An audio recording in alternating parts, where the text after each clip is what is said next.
Hello, કેમ છો બધા? મજામાં? બધાને મારા જય શ્રી કૃષ્ણ. આજે આપણે એવી વેરાયટી બનાવીએ છીએ કે બધાને ભાવતી જ હશે અને ઘણા લોકો એને સ્પેશિયલ હોટલમાં ખાવા જતા હોય છે. તો આજે આપણે બાર્બીક્યુ બનાવીએ છીએ. હવે આપણે પનીર બાર્બીક્યુ તો રેસીપી અપલોડ કરેલી જ છે, પણ આજે આપણે પોટેટો બાર્બીક્યુ બનાવીએ છીએ.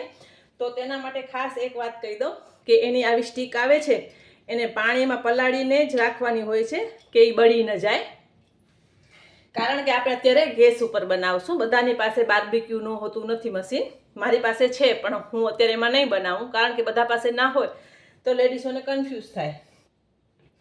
તો તેના માટે સામગ્રી જોઈએ. લીલા મરચાં છે, કસૂરી મેથી છે, લાલ મરચું, ધાણા, હળદર છે, લીલા ધાણા છે, લસણ છે, ગરમ મસાલો, આદુ છે, ચાટ મસાલો છે, આમચૂર છે, મીઠું છે, હંકડ છે. હંકડ એટલે દહીં હોય છે, એને કપડામાં બાંધી અને ટીંગાળી નાખવામાં આવે છે. તેનું બધું પાણી નીકળી જાય છે, એટલે એ આવી રીતે હંકડ બની જાય છે, દહીંનો મસ્કો. અને ચણાનો લોટ છે, જેને મેં શેકી લીધું છે. ડુંગળી છે, ટામેટાં છે, કેપ્સિકમ છે, દાળ શાકનો ગરમ મસાલો, મરી પાવડર, તેલ છે અને પોટેટો. હવે આપણે પોટેટો બાર્બીક્યુ બનાવીએ છીએ તો બટેટા તો હોય જ, તો મેં નાના નાના બટાકા બાફીને રાખ્યા છે અને થોડીક વાર પહેલાં જ એને બાફીને રાખવાના હોય છે. તો બાર્બીક્યુમાં પહેલાં હંમેશા મેરિનેશન થાય છે, તો તેના માટે આપણે પહેલાં દહીં લઈ લઈએ. જોઈતા પ્રમાણમાં દહીં લઈશું.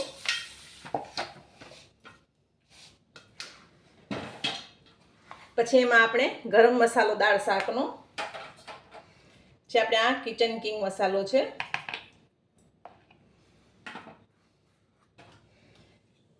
આદુની પેસ્ટ, લસણની પેસ્ટ, થોડોક આમચૂર, થોડોક ચાટ મસાલો, થોડાક લીલા મરચાં છે ક્રશ કરેલા,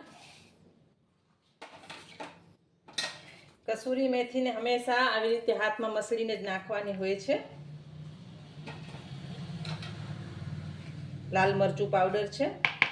હવે ઘણીવાર એવું થાય કે આપણા ઘરમાં પનીર નથી હોતું, તો તમે પોટેટો બાર્બીક્યુ બનાવી શકો છો. ધાણા પાવડર,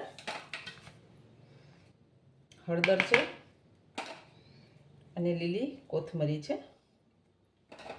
તો તમને જેમ મેં કીધું કે પનીર ના હોય તો પણ તમે ઘરે બનાવી શકો છો. હવે અમે ચણાનો લોટ શેકીને લીધો છે, એ આપણે નાખી દઈશું. થોડુંક મરી પાવડર છે. મરીને આવી જ રીતે ફ્રેશ ક્રશ કરીને નાખવાના હોય છે, તો એનો સ્વાદ સરસ આવતું હોય છે. હવે આખું મેરિનેશન જે આપણે કર્યું એને આપણે મિક્સ કરી દેવાનું છે.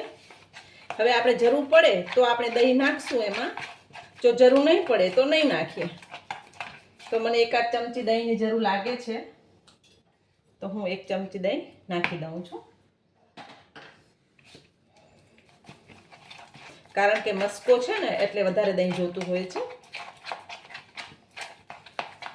પણ મેરિનેશનને 2-3 કલાક પહેલાં જ કરીને રાખવાનું હોય છે. ગરમી હોય, ઉનાળો હોય તો મેરિનેશન કરી અને તમે ફ્રીજમાં રાખી શકો છો, અને ઠંડી હોય તો તમે બહાર રાખી શકો છો. હવે આ રેસીપી એવી છે કે તમે ચોમાસામાં પણ ખાઈ શકશો અને શિયાળામાં પણ ભરપૂર આનંદ લઈ શકશો. તેના માટે મેં કેપ્સિકમ લીધા છે, ટમેટા છે જેના મેં બી કાઢી લીધા છે, ડુંગળી છે જેને આવી રીતે કટ કરી છે,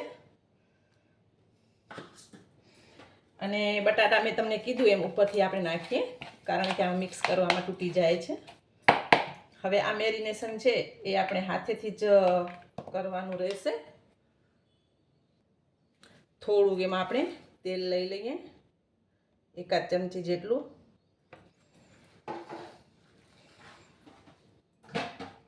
અને બાફેલા બટાકા છે એ પણ આપણે એમાં નાખી દઈશું.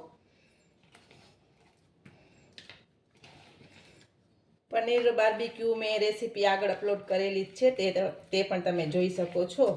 પણ ઘણીવાર જો આપણા ઘરે પનીર ના હોય તો તમે પોટેટો બાર્બીક્યુ પણ બનાવી શકો છો. એના માટે બટાકા નાના નાના જ લેવાના હોય છે, અને નાના ન હોય તો તમે મોટા બટાકામાંથી પીસ કરીને પણ લઈ શકો છો. અને બટાકાને હાફ બોઇલ કરી જ લેવાના હોય છે, કાચા નથી રાખવાના હોતા. જો કાચા રાખશો તો ટેસ્ટમાં સારા નથી લાગતા, એટલે એને બોઇલ જ કરી લેવાના હોય છે. 90% બોઇલ કરવાના હોય છે, 10% એ હમણાં શેકાશે એમાં થઈ જશે. તો હવે આવી રીતે કરી ટાઈમ હોય તો 3-4 કલાક રાખી દેવાનું, અને તમારા પાસે જો ટાઈમ ન હોય તો 1 કલાક તો મિનિમમ રાખવાનું જ છે. તો આપણે આને ઢાંકીને રાખી દઈશું. સોરી, હું મીઠું નાખતા ભૂલી ગઈ હતી. જો મીઠું નહીં હોય તો આપણી બધી રેસીપીની મહેનત છે એ માથે પડશે. એટલે થોડુંક આવી રીતે કરીને પછી ટેસ્ટ પણ કરી લેવાનું કે જમતી વખત કાંઈ પ્રોબ્લેમ ના થાય. હવે આને આપણે રાખી દઈશું. હવે આપણે આ જે ચોપસ્ટિક લીધી છે ને એમાં આપણે લઈ લેવાનું છે મિશ્રણ. મેં કેપ્સિકમ લીધું,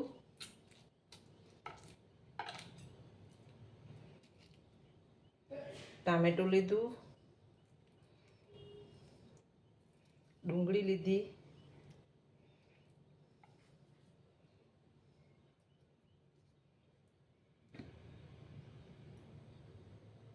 બટાકું લીધું, ફરીથી કેપ્સિકમ લીધું, ફરીથી એક બટાકું લીધું અને ડુંગળી. આવી રીતે કરી સ્ટીક બનાવી લઈએ પહેલાં.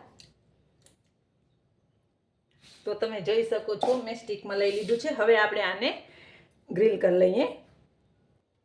મેં તમને કીધું એમ કે બધા પાસે બધી વસ્તુ નથી હોતી, તો મેં આવી રીતે ગ્રીલર પેન લીધું છે.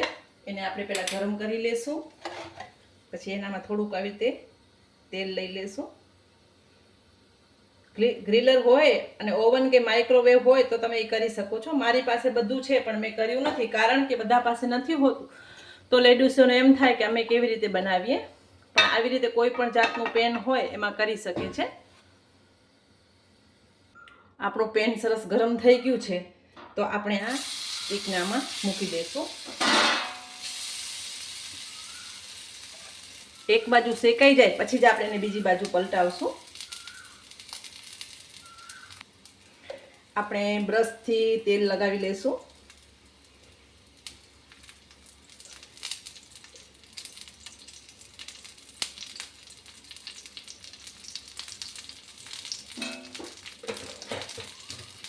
અને એને પલટાવી લઈશું.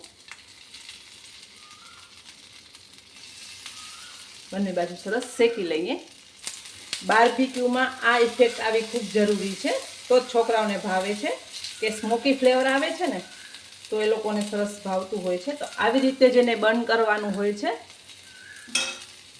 કેમ કે બાર્બીક્યુ જે મારી પાસે મશીન છે એ મારી પાસે કોલસાવાળું છે, એટલે સગડીની જેમ થાય. એટલે સગડીમાં કેવા કોલસા બળતા હોય ને એમાં સ્મોકી ફ્લેવર આવે, એવી સરસ ફ્લેવર આવતી હોય છે.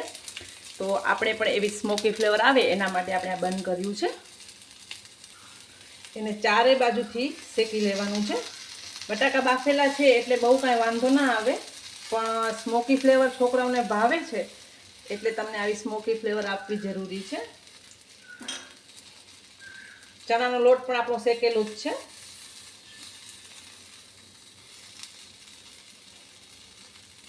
તો આપણો બાર્બીક્યુ રેડી છે. આપણે સર્વ કરી લેશું. તો એકદમ એવા ટેસ્ટી બાર્બીક્યુ રેડી છે. એની ઉપર આપણે થોડુંક ચાટ મસાલો અને લીલી કોથમરીથી ગાર્નિશ કરીએ.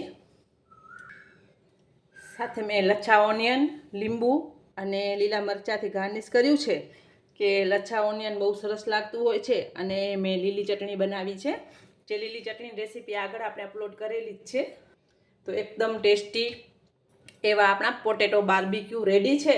અને શિયાળામાં પણ તમે આને ખાઈ શકો છો, ઉનાળામાં પણ ખાઈ શકો છો, અને ચોમાસામાં તો મજા માણવાની બહુ જ મજા આવશે. તો ચોક્કસ આ રેસીપી તમારા ઘરે બનાવજો. બધાને મારા જય માતાજી.